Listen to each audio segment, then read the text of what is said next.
nosotros, algunas veces, bueno, o actualmente lo hacemos, vemos películas donde muchas veces nuestro protagonista o el actor principal es culpado acerca de un crimen, ¿verdad? Y nos encanta ver cómo se desenvuelve la película y poder llegar al punto donde éste logra cobrar la venganza, ¿verdad? Y comprueba su inocencia. Nos encanta ver eso. Pero ¿qué pasa cuando eso sale de la pantalla y se convierte en un caso real?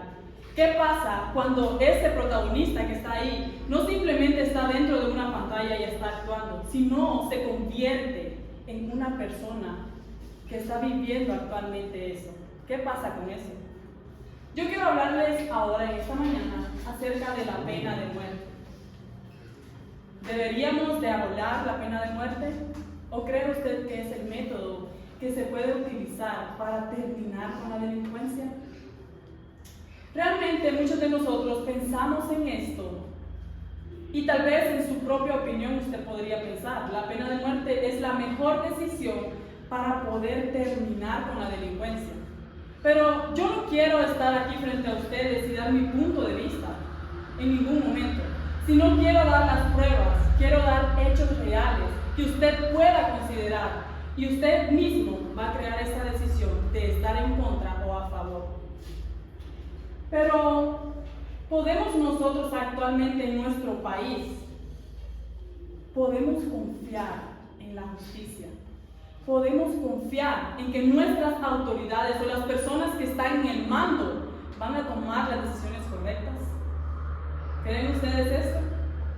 Ahora, en nuestro país Honduras, hace muchos años, en 1825, se estaban de acuerdo en aplicar la pena de muerte. Hubieron varios casos en los que se hicieron. El último caso fue en 1852 y luego de eso, por algunos problemas o algunos casos en el que la evidencia no estaba siendo controlada adecuadamente, en 1956 fue abolida. Eso significa que fue quitada. Ya no se practica actualmente en nuestro país. Pero ¿realmente fue la decisión correcta? ¿Fue la decisión la que se tomó, la que determinaría cómo se iba a realizar o la tasa de delincuencia que iba a haber en nuestro país iba a mejorar o iba a avanzar? Vamos a ver un poco unos gráficos y acerca de cuáles son los métodos utilizados para la pena de muerte. Pueden ver aquí conmigo, tenemos la gas nitrógeno, que actualmente es uno de los medios que se ha utilizado más, pues no antiguamente, sino en la actualidad. Tenemos el fusilamiento, que pues sí se utilizaba desde antes. Tenemos la inyección letal, ahorcamiento. Ahí podemos ver la cantidad o el porcentaje de lo que se utiliza cada cual. Podemos ver que la inyección, la decapacitación tenemos el 5.3% que se está utilizando. Y tenemos el ahorcamiento y el fusilamiento como el método más utilizado para la pena de muerte. Entonces, estamos viendo aquí un poco sobre los métodos que se utilizan para llevar a cabo esto, ¿verdad? Pero muchas de las personas piensan que utilizando este método vamos a terminar con la delincuencia. Pero podemos ver en esta tasa que tenemos aquí de homicidios y los países en los cuales se practica. En el color verde podemos ver dónde está la pena abolida, donde no se practica. Y en el color rojo podemos ver dónde está en los países donde está vigente la pena de muerte. Si ustedes se dan cuenta, en los países donde no se utiliza la pena de muerte, en unos ejemplos que tenemos ahí, la tasa de delincuencia es muy baja. Y en algunos países donde sí se utiliza, la tasa de delincuencia es muy alta. Realmente no se ve como un cambio muy grande. Podemos ver el país de Haití, que su tasa de delincuencia es muy alta. Pero realmente podemos considerar muchos factores, el hecho de los problemas políticos que han habido en el lugar, ¿verdad? Pero podemos ver según nuestros datos que realmente eso no ha afectado tanto o no ha disminuido lo que es la delincuencia o los homicidios en los países. Pero más que hablar de datos, quiero hablarles de experiencias. Y con ustedes quiero presentarle Wanda López. Esta es una mujer madre de 24 años. Un día en la noche estaba trabajando en una gasolinera. De repente alguien llegó a asaltar. Ella por el miedo no sabía qué hacer y ella fue asesinada esa noche. Entonces, con la ayuda de varios testigos pudieron dar con una persona. Y esta persona se llama Carlos de Luna, 27 años. Estamos hablando de los años 1883. Entonces, según los testimonios, él llenaba las características para ser el culpable del asesinato de Wanda. Fue capturado y poco a poco, según las evidencias que se estaban recogiendo supuestamente con las autoridades, ¿verdad?, llegaron a la conclusión de que Carlos era el asesino de ella. Pero el abogado de Carlos trató de luchar en contra de esto, porque él fue culpado y fue condenado a pena de muerte. Entonces su abogado empezó a luchar acerca de defenderle, porque él no era el asesino y Carlos daba el nombre de otra persona. Pero ¿saben? Carlos era una persona de bajos recursos y las autoridades no quisieron escucharlo. Y entonces, en 1889, Carlos fue condenado a pena de muerte.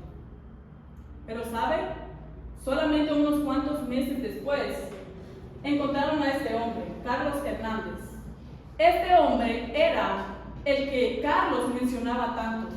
Este hombre era el que era culpable de la muerte de Wanda. Pero ¿saben? Lastimosamente, ya no había vuelta atrás. Una persona inocente en ese momento ya había muerto. No podían devolverle la vida. Ya no había una forma de poder arreglar lo que se había hecho. Una de las declaraciones que dio el abogado de Wanda, podemos leerlo aquí: toda la gente pobre, todos estaban siendo declarados culpables, todos iban al corredor de la muerte y nadie los representaba. En ese momento se estaban cometiendo muchas injusticias y la justicia no se estaba aplicando como se debería. Ahora, yo puedo hablar de más ejemplos. Vamos a hablar de Betty y Mary, de 8 años. Estas niñas fueron asesinadas un viernes por la noche en su casa. Y según los testigos, este es uno de los casos de la pena de muerte aplicada a una persona con menor edad. Él es George, de 14 años, arrestado en 1944. Este niño de 14 años fue acusado de haber matado a estas 2 niñas. ¿Por qué? Porque en ese momento, en esa época, había un problema con las injusticias hacia las personas de color, ¿verdad? Entonces, este niño fue condenado a pena de muerte, siendo una de las personas más jóvenes en morir por esto. Pero solo unos cuantos años después se dieron cuenta de que él era inocente. Incluso cuando las evidencias estaban totalmente que no concordaban y que él tenía una coartada de cómo estaba con su familia esa tarde, la justicia no quiso hacer caso omiso a eso y fue él condenado a pena de muerte injustamente. Ahora, tenemos una jueza que abogó acerca de su caso y dijo: no recuerdo un caso en el que abundara tantas pruebas de violaciones de los derechos constitucionales y tantas injusticias. El Estado como entidad tiene las manos muy sucias. Solo meses después se descubrió que un hombre llamado George fue el culpable del asesinato de estas niñas. Y no solo eso, había cometido más crímenes anteriormente. Pero si ustedes ven ahí, no ven un rostro. ¿Saben por qué? Porque este hombre pertenecía a una familia que tenía mucho dinero. Ellos pagaron para poder limpiar y que él no recibiera una condena. Entonces yo quiero preguntar a ustedes, ¿realmente la justicia tiene la capacidad de tomar esta decisión y poder determinar quién es el culpable? ¿Podemos confiar en nuestra justicia? ¿O realmente la justicia es un privilegio? ¿O el dinero muchas veces va a pesar más que la justicia? Quiero que considere esto. Muchas gracias.